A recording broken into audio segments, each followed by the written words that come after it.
Halo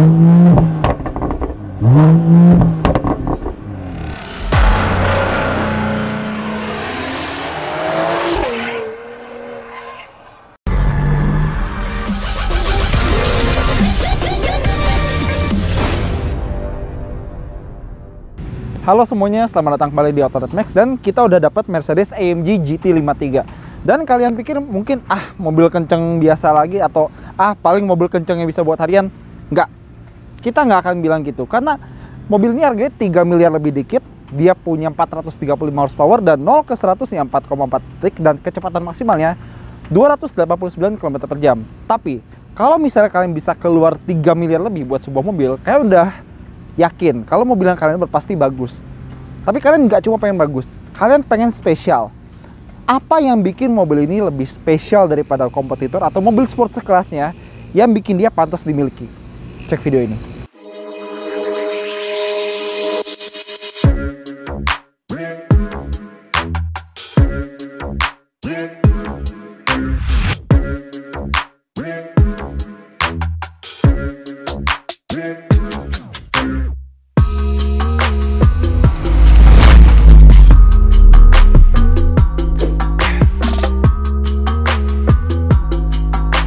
Kenapa tadi gue sampaikan kata-kata itu? Karena begini, sekarang semua merek bisa bikin mobil kenceng buat harian. Mercedes, BMW, Audi, Porsche, bahkan Lamborghini, Ferrari, atau merek Jepang sekalian, Honda, Nissan juga bisa bikin mobil kenceng buat harian. Jadi semua mobil bisa kenceng, tapi apa yang bikin dia spesial? Pertama, dia adalah AMG pertama yang 4 pintu. Ya, ini mobil AMG, bukan Mercedes. Maksud gue begini, kalau misalnya kita lihat Mercedes lain kayak misalnya C43, E43, E53, dan lain-lain, itu semua aslinya adalah Mercedes di AMG-in. Kalau ini sebenarnya adalah mobil yang dibuat oleh AMG. Jadi begini, mobil ini pakai chassisnya MRA. MRA ini nama chassis yang ada di E-Class dan CLS Class. Tapi dimodif habis-habisan oleh AMG sehingga menjadikan sebuah produk baru. Contoh, dia punya mesin di depan dan transmisinya kalau ngikutin si AMG GT yang 2 pintu ya, si GTC, GTS, GTR. Kan kalau si yang versi 2 pintu itu transmisinya ada di belakang. Mobil ini enggak, karena kalau transmisinya di belakang itu ruang belakang jadi nggak berguna. Makanya dia transmisi dipasang di sini sehingga menciptakan sebuah 4-door coupe dengan ruang belakang yang nanti bakal kita lihat.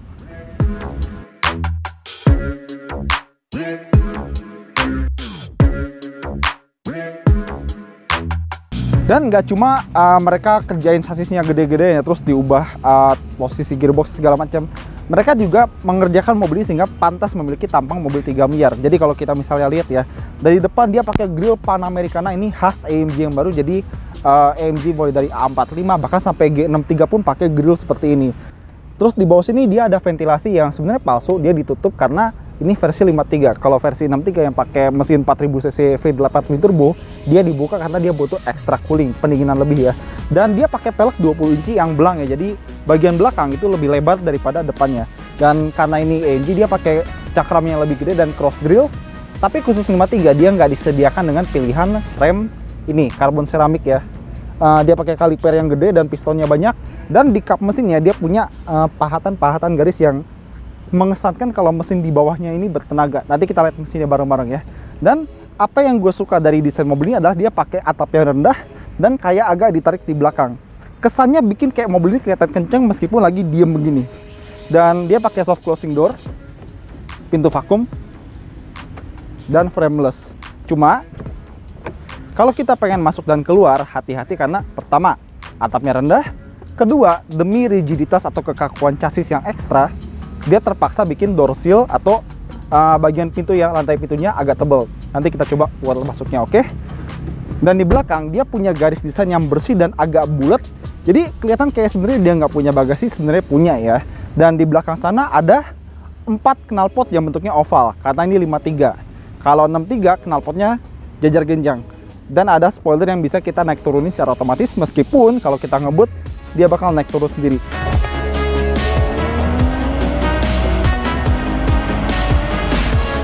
Overall, gue suka penampilan mobil ini. Satu-satu yang gue nggak suka cuma ini. Ini nggak perlu. Kenapa ada di sini? Tapi dari depan sampai belakang, dari atas sampai bawah, kelihatan mobil 3 miliar. Tadi kan kita udah lihat ya, atapnya mobil ini rendah. Jadi kalau mau masuk kita mesti nyuwun sewu dulu. Kita turunin pala kita dan angkat kakinya. Nah, tunduk lagi. Karena mobil ini punya atap yang rendah dan door seal yang tebal seperti yang gue bilang tadi. Pintu vakum memang mantap.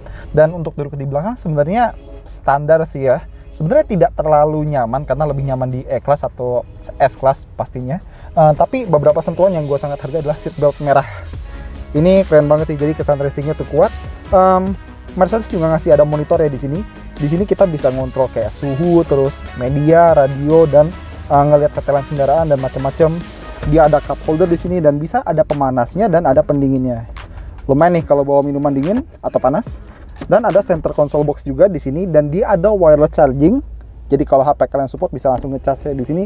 Dan ada juga charger yang 12 volt, port USB, dan ada charger yang bentuknya kayak colokan rumah. Jadi kalau misalnya kita bawa laptop atau blender kali ya, tinggal colok aja di sini bisa langsung dinyalain. Seperti itu. Dan mungkin emang nggak terlalu nyaman di sini, tapi dia udah pakai jok yang apa ala-ala semi bucket ya. Dia bantalannya gede di sini dan ada emboss asfal terbak AMG di sini. Nah, jadi karena di belakang ini pasti cuma ya kadang-kadang dipakai lah. Karena orang yang beli mobil ini pasti nyetir. Sekarang kita pindah ke depan.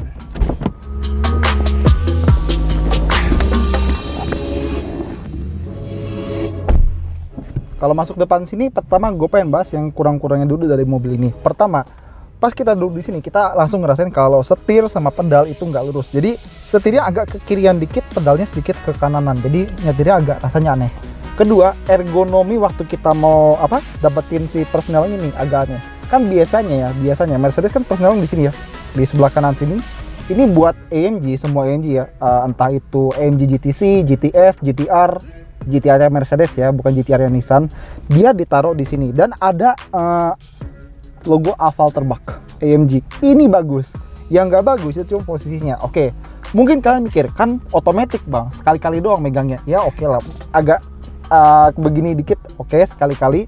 Cuma waktu kita parkir di tempat yang agak terbatas gitu ya, kan sering pindahin dari maju mundur itu tuh agak pegel di sini. Sama mencet P-nya itu agak aneh. Harusnya normalnya kalau nggak di sini, ini malah di sininya.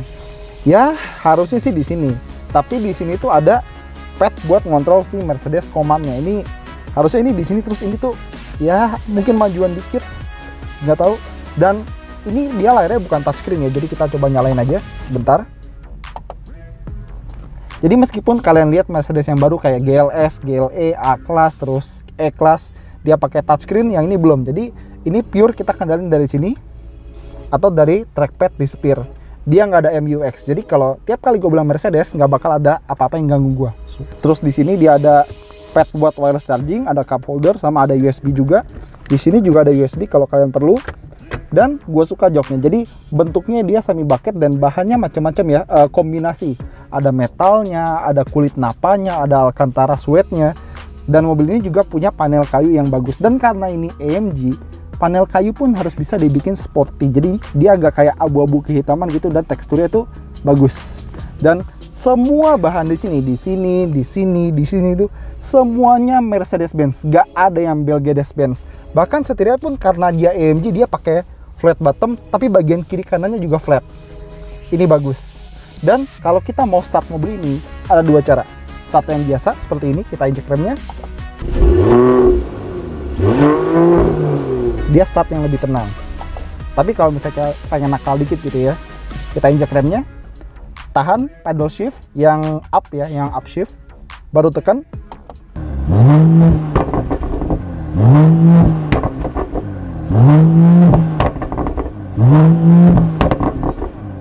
Dan mobil ini adalah salah satu mobil yang layarnya paling banyak di dunia. Jadi tadi di belakang udah ada satu kan, 1, 2, 3, masih ada lagi karena di sini ada 4, 5, 6, 7, 8, 9, 10, 11. Udah? Enggak juga. Di setir ada lagi 12, 13, 14 layar dalam satu mobil. Luar biasa. Dan tadi kan gue udah bilang ini bukan touchscreen, dan khusus buat AMG ini ada tampilan baru namanya Super Sport. Dan di sini sebenarnya dia tuh niru tradisi dari SLS AMG ya. Mereka disusun biar kayak mesin V8, tapi karena ini layar bentuknya kotak bukan lingkaran. Gue suka yang lingkaran, tapi ini terkesan lebih glamor daripada cuma sekedar tombol biasa. Kita mulai satu-satu. Yang di sini buat ngatur volume. Kita ke bawahin ada tanda minus, kita ke atasin ada tanda plus.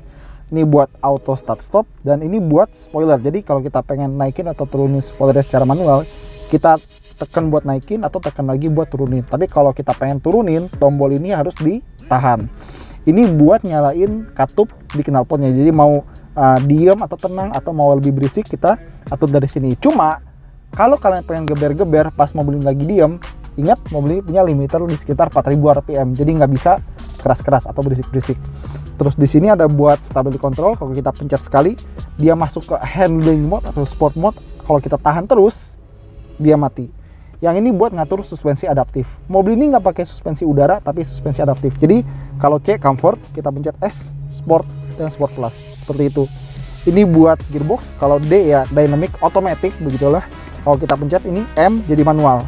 Ini buat driving mode. C comfort, S sport, sport plus, dan individual. Terus ada satu lagi slippery atau wet, seperti itu. Dia nggak ada race mode. Race mode itu khusus yang 63, buat 53 nggak ada. Tapi ini kalau misalnya lagi nggak pengen pakai, dia bisa pakai juga di sini.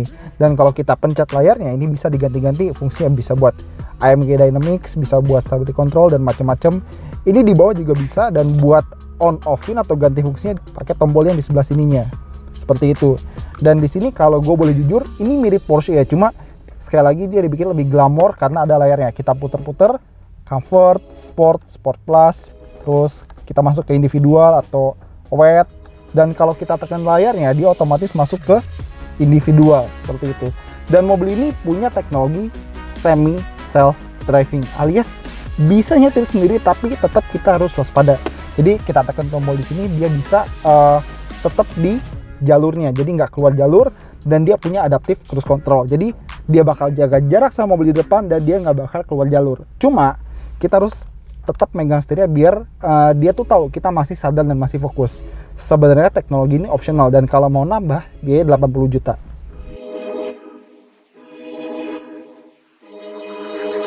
Karena ini adalah AMG GT53, bukan berarti dia pakai mesin 5300 cc V8.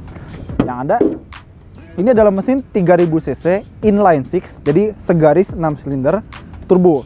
Turbonya satu ya, bukan dua, dan dia pakai tambahan teknologi EQ Boost. Jadi dia ada sejenis motor listrik kecil, dan kalau di total tenaganya dia bisa 435 horsepower dan torsinya 520 Nm. Tapi pas kickdown, si EQ Boost ini ngasih ekstra 21 horsepower dan ekstra lagi 250 Nm. Mobil ini pakai transmisi 9 percepatan yang khusus AMG. Namanya Speed Shift TCT 9 percepatan. Dan ini buatnya 53. Kalau 63 namanya Speed Shift MCT. Lain ya. Dan mobil ini pakai penggerak all wheel drive. Jadi tenaganya itu lari ke roda depan sama roda belakang. Dan bedanya, kalau kalian lihat GT63 itu dia bisa diubah atau di switch dari penggerak semua roda atau all wheel drive jadi penggerak roda belakang aja, rear wheel drive. Tapi mobil ini nggak bisa.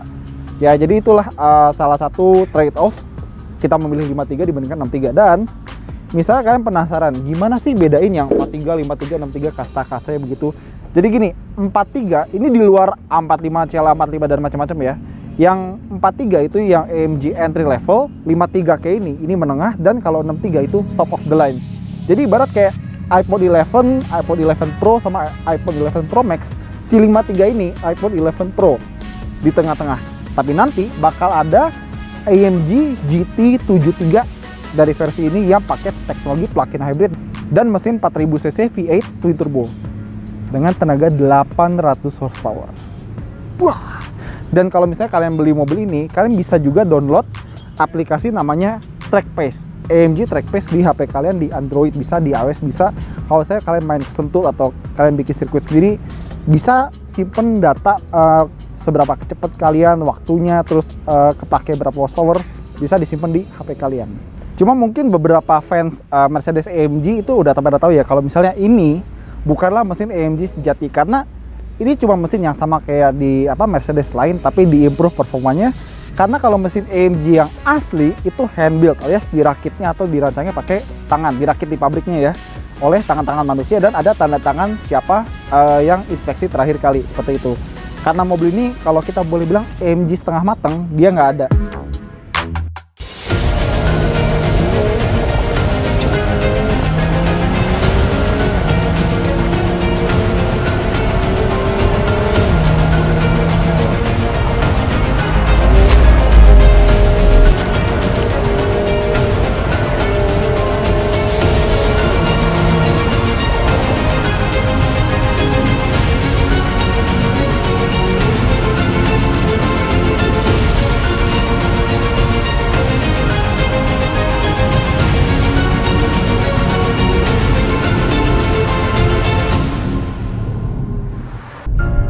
Sebenarnya dari awal mobil ini muncul tuh gue tuh mikir, ngapain Mercedes bikin mobil ini? Maksudnya siapa yang diincar?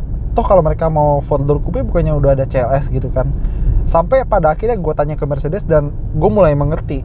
Karena begini, kalau misalnya di atas levelnya S-Class seri 7 sama Audi A8, itu kan ada lagi yang udah sedan 4 pintu mewah tapi performa kayak supercar. Kayak contoh Aston Martin Rapid, terus ada Maserati Quattroporte, habis itu ada Porsche Panamera. Dan di antara 3 mobil itu tadi, Maserati, Aston sama Porsche, yang bertahan sampai sekarang itu cuma Porsche Panamera. Terus kalau Aston Martin Rapid kan udah tutup usia ya, udah nggak dibikin lagi. Terus si Maserati Quattroporte juga udah tua ya, dan nggak ada update lagi. Jadi seperti gue bilang tadi, yang bertahan tinggal Panamera. Dan Mercedes nggak bisa biarin Panamera menikmati pasar itu sendirian, jadi mereka bikinlah ini. Dari E-Class dibikin lebih AMG, lebih gahar, lebih buas, dan jadilah si AMG GT 53 dan 63 ini. Dan ini bener AMG karena kalau kalian lihat Mercedes kan kayak misalnya C300, E350 kan angkanya 3 semua. Itu it's just a Mercedes gitu.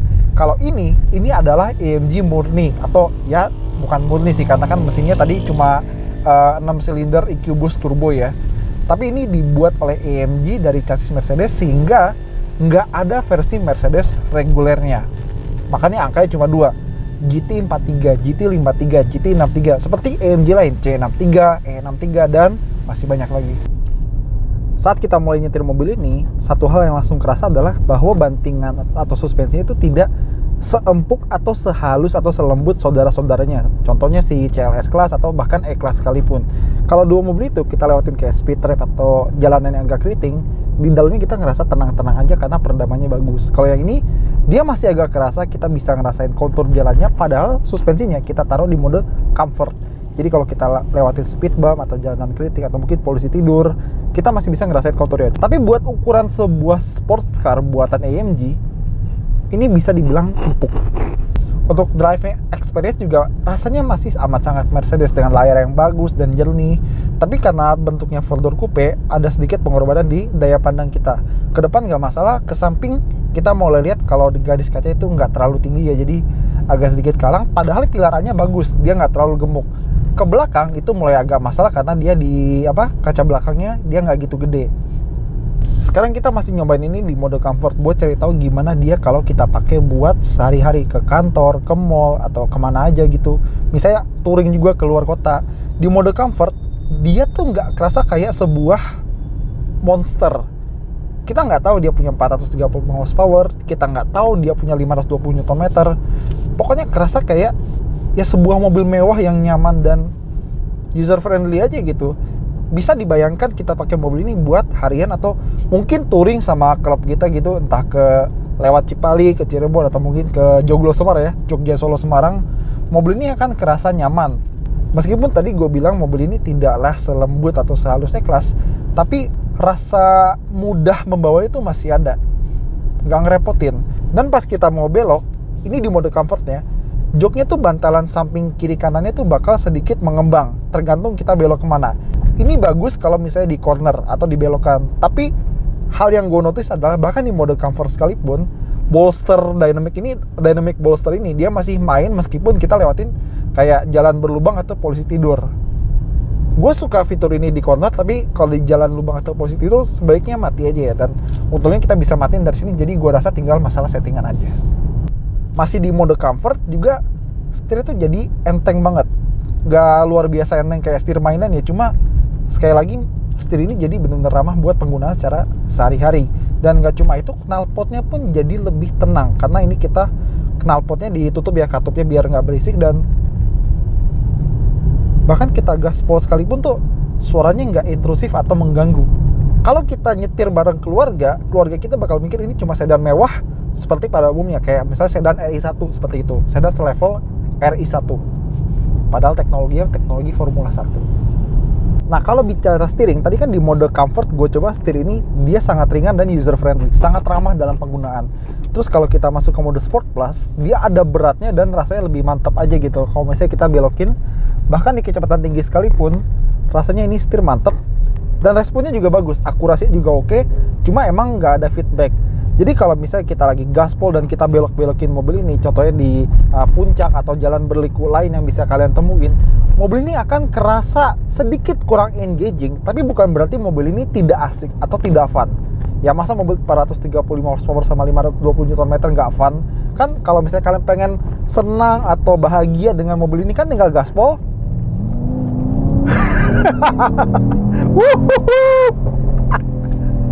Dan suara pepet-pepetnya tuh bikin bahagia gitu loh. Jadi pengen denger lagi.